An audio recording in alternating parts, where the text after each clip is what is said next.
Dr. Duncan, you were stupendous. I loved it. The knowledge, confidence, and the capacity to get it done. Earning your right at the table of greatness. As you spoke, Brother Ratibu, I closed my eyes just like you said to feel what you were saying.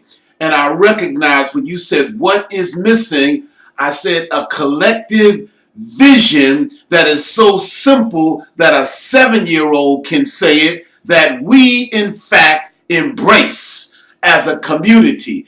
That is the piece that I saw that was not there when we say we will get free. We are making a proclamation. We will get control of our community. That is a claim. We will get in power. That is a pledge of allegiance. And when we begin to say those things and inculcate in our children and ourselves a commitment to them, then we can begin to move towards the areas in which we are continuously and perpetually undermined. And what are those areas? They are our economic base by which we live.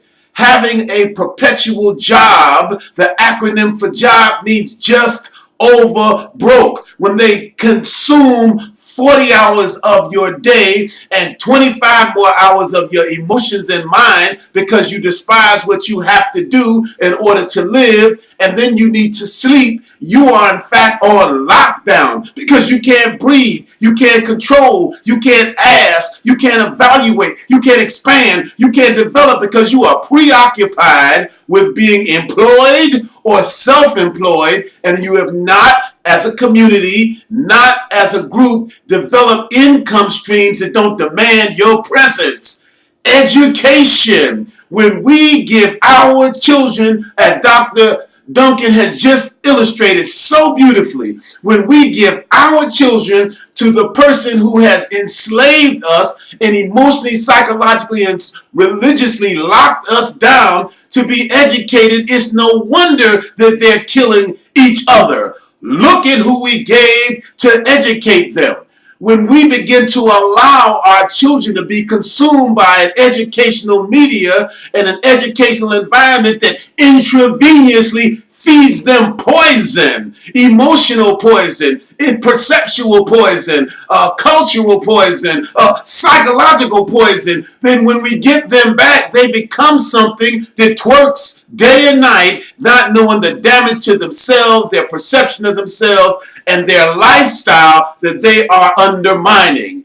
And the labor that we are providing to a enslavement camp called the prison industrial complex. We have to have dialogue on how we are going to rescue our babies from being sucked into a system where judges are getting paid to lock them up for life.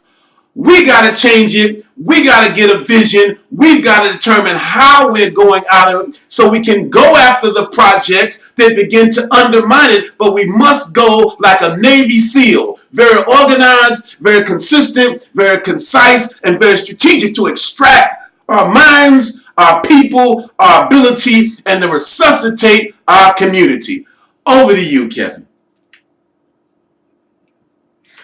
I'd like to thank you for calling in to our morning inspirational message.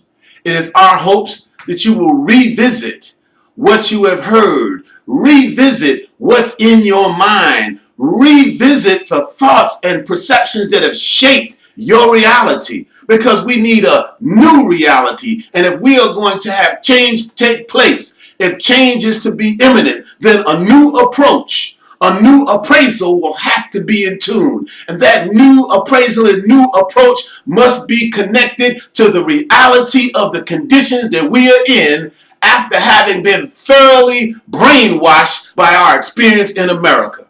We'd like you to call a friend, call a family member, share with them what you have just heard. Pull it up on YouTube. Sit down with them. Discuss what you have heard, what you have felt, what you recognize, what has come to mind, and what commitments you've made to transform your spirit because of the renewal of your mind and your concept. The beauty of this medium is you can revisit this message over and over. You can re-listen to it. You can memorize it. You can mimic it and give it to others. You can begin to expand in the community and in the dimensions that you live and learn so that others can be enlightened by the power of the message coming through you to others. Take a moment to log into our YouTube channel. Leave a message. Leave a comment. Leave a concern. Discuss your feelings and your sentiment as a result of what you've heard so that we can begin to move out to an expanded level of thinking. Because he who draws the diameter of your knowledge determines the circumference of your total experience. So we have to expand the dimensions of our thought, expand the dimensions of our mind, expand the dimensions of our belief system, expand the dimensions of our vision so that we can remake the environment in which we live.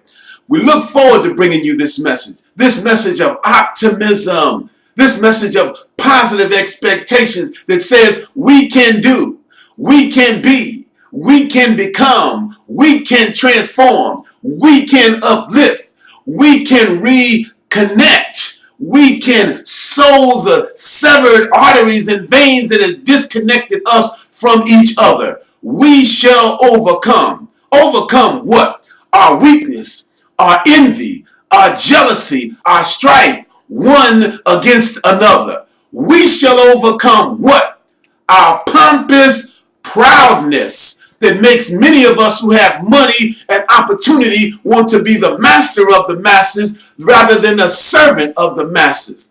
It's an environment that gives you that creeping poison that pumps you up. So we got to have an expectation that lets us see who we can be, who we can do, and what we can have to transform ourselves and our community. Have a great and fantastic day and go out and make your life free, happy, fulfilled, expanded, jubilant. Step into the world every day looking for more great and exciting opportunities that you can put your fingerprint on to make the world and your environment a healthier, more vibrant, more secure, and more proud place. And find those brothers and sisters, find your friends, find your family members, look at your associates, look at the people around you, and touch them with beauty, sensitivity, love, giving, caring, sharing, and elevating them to another level. This is your friend and brother, Brother Tambuzzi, saying, have a great day, and we'll see you next time.